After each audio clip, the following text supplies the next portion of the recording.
Kaya yung dugo ni Jesus hanggang ngayon dumadaloy pa. Yan dugo na yan, laging bumubulwak. Binibigay sa bawat tao. At ang bawat tao mapatakan ng dugo. Yung mga germs, mga bakterya ng cancer, mga iba-ibang sakit, makamalasan ng buhay, tatanggalin ng Diyos. Sapat ang Diyos ay makapangyarihan sa lahat. Walang hindi mangyayari pag ginusto ng Diyos. Gusto ko, gumaling ka. Gusto ko, makapagtrabaho. Amen. Hallelujah. Hallelujah.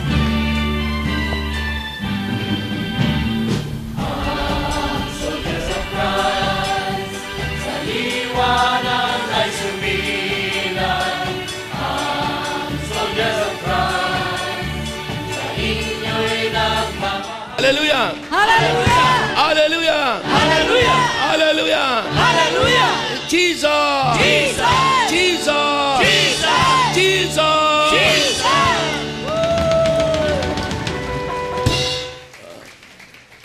Kaya nga sabi, mahalaga ang tao nangangaral. Sabi dito sa Roma chapter 10 verses 14, paano tatawagan ng mga tao ang hindi sinasampalatayanan? Paano sila mananampalataya kung wala silang napapakinggan tungkol sa Kanya? Paano naman sila makakapakinig kung walang nangangaral?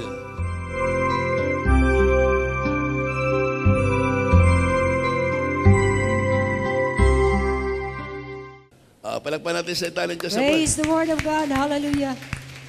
Kaya nga tayo, nagkikreate tayo ng mga taong nangangaral.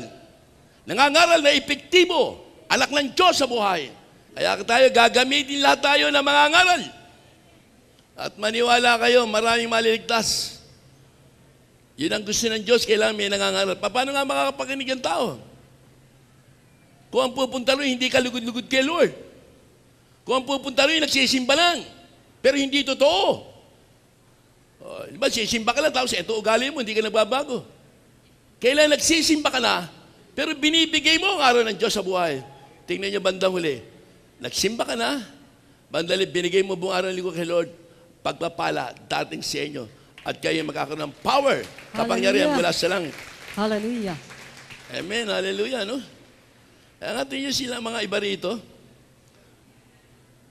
Yun ang mga nagpuri. Tingnan sila Jing Labido. Esosi Trusiobio. Adik sa ano? Sa, yung bang... Inhaler. Inhaler.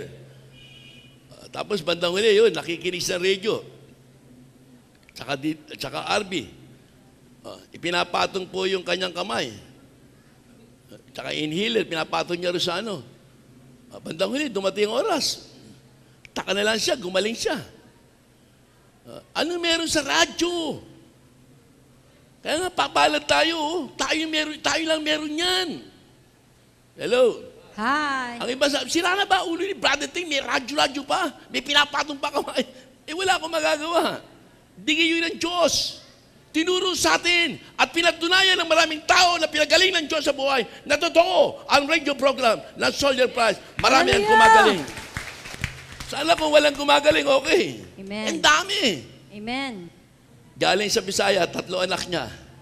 May high blood pa siya. Nagpuri sa Radio Veritas yun. Sabi niya, Brother Ting, 3 anak ko, walang trabaho. Galing ako sa Bisaya. May high blood pa ako. Mataas ang dugo ko. Pero maniwala ko na makinig ako sa radio program, may nagturo mga kapatiran natin na ginagamit ng Diyos para mangaral. Mga soldier of Christ. Tapos sumunod ako.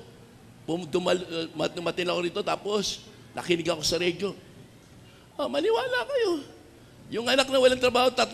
Hindi naman, isa lang hiningi niya. Lahat yung 3 nagkatrabaho.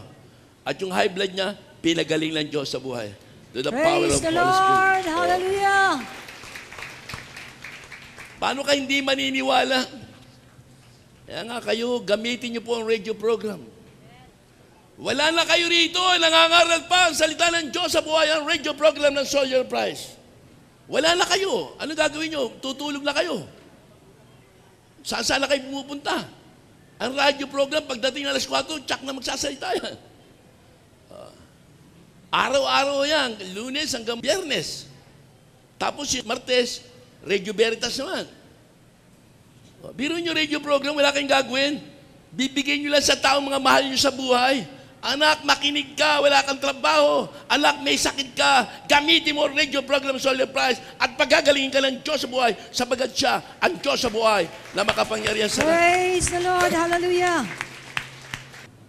Nag-internet ako dahil meron tayong kapatid sa Italy. Meron tayong kapatiran doon.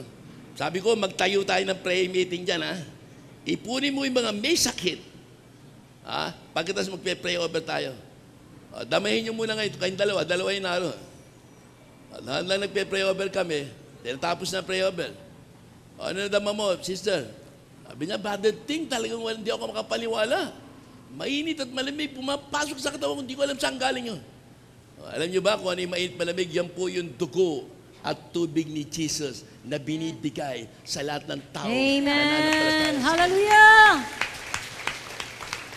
Totally yung dugo at tubig niya hanggang ngayon, buhay. He is alive. Up to now, 2,000 years ago, ang Diyos ay buhay. Hallelujah. Praise you, Jesus. Hallelujah. Kaya kayo mga may sakit, yan, huwag kayong titigil ng Sunday, huwag kayong titigil sa Vigil of the Night. Yang tinatawag natin God's Healing Mission. Yan dugo na yan, laging bumubulwak. Binibigay sa bawat tao. At ang bawat tao mapatakan ng dugo. Yung mga germs, mga bakterya ng cancer, mga iba-ibang sakit, makamalasan ng buhay, tatanggalin ng Diyos. Sapat ang Diyos ay makapangyarihan sa lahat. Walang hindi mangyayari pag ginusto ng Diyos. Gusto ko, gumaling ka. Gusto ko, makapagtrabaho ka. Amen. Hallelujah. Hallelujah. Paano? Marami tayong nalampasan na mga problema. Marami tayong nalampasan na pagsubok ng Diyos. Kaya pag nalampasan mo ang pagsubok ng Diyos sa buhay, banda uli naroon po. Bibigyan ka ng maraming kaalaman. Kailangan ipagtanggol mo siya, number 1, huwag kang duwag! Ayaw ng Diyos ang duwag. Ang gusto niya, matapang ka, nagsabi ng katotohanan, at ang Diyos ay isa sa'yo. Pero pag duwag ka, wala sa'yo ang Diyos. Amen. Praise the Lord. Hallelujah. Kaya tayong lahat, pag nasa gitna ng pagsubok, labanan, pagtanggol niyo ang Diyos. At maniwala kayo, madali kayong didinggin ng Diyos sa buhay. Ayaw niya yung duwag. Ayaw niya yung takot. Sa gitna ng kahirapan, itaas mo ang Diyos. Sa gitna ng problema, itaas mo si Lord. At si Lord na magsosolve ng inyong mga problema. Palakpakan natin ang Diyos sa buhay. Praise the Lord. Hallelujah. Sinasabi ko sa inyo, ang nakikinig sa aking salita at nananalig sa nagsugo sa akin ay may buhay na walang hanggan. Hindi na siya hahatulan, kundi inilipat na sa buhay mula sa kamatayan. Ang salita ng Diyos.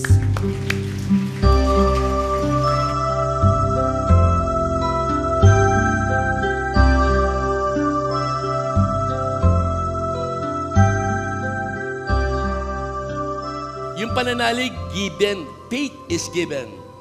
Bigay po yun ng Diyos. Kaya ang faith, hindi nabubuo sa sarili niyong lakas, kundi bigay yun ng Diyos. Sa walang hanggang kagandahan loob ng Diyos sa buhay, lahat na nakinig ng salita ng Diyos sa buhay, pag ginusto ng Panginoon, bibigyan ka ng faith. Ang faith, isa po sa pinakamalaking sandata natin, laban sa galaw ng kadiliman. Ilan po? Hallelujah. Glory to God. Glory to Christ Jesus. Glory to the Holy Spirit. Gawin ninyo ang lahat ng bagay ng walang tutol at pagtatalo, upang kayo'y maging ulirang mga anak ng Diyos, malinis at walang kapintasan sa gitna ng mga taong liko at masasama. Sa gayon, magsisilbi kayong ilaw sa kanila, tulad ng talang nagniningning sa kalangitan, ang salita ng Diyos. Palakpakan natin sa salita ng Diyos sa buhay. Hallelujah, hallelujah, hallelujah. Kahit itago mo pa, makikilala ka. Good for 1 month ka lang, 3 months. Tapos ipakikilala ka na ng Diyos kung sino ka. Hindi ka naman pwede magtago. Lantad ang kanyang mukha. Kasi liwanag ng katangaling tapat. Maring maloko mo tao, 1 month, 2 months, 3 months. Pero hindi tatagal ng mahabang panahon, pakikilala ka ng Diyos. May ganun po siya. Hindi pwede magtago ang tao. Kaya sa pamagitan po yung larawan ng Diyos ay nasa iyo, maraming tao na kukumbinsi. Kasi ang Diyos kasama mo. Pag kasama mo ang Diyos sa buhay, maraming pagagalingin, maraming magbabago, maraming tao sasaya. Dahil ang Diyos ang siyang gumaganap nyo, hindi tayo. Ang talagang sa Panginoon, makita sa isa salita at sa gawa. Kasi magiging ilaw kanila. Yung ilaw niya galing sa Diyos. Hindi naman galing sa iyo. Kaya pag sinabi ng Diyos, tanggalin yung ilaw niyan. Wala na, makikilala ka na kung sino ka. Lalabas yung natural mo. Pero kapag ang Diyos ay nasa iyo pa rin, at patuloy kang sumusunod sa kaloob ng Diyos sa buhay, humingi ka ng habag, kagandahan loob ng Diyos. Bandang uli, magniningning ka. Yung Diyos sumasayo. At bawat salitang mamumutawi sa iyong mga labi, nagsisilbing gamot sa mga taong may karamdaman taglay. Sapat ang Diyos ay kasama mo. Hallelujah! Hallelujah! Jesus! Jesus! Jesus! Jesus! Jesus! Jesus!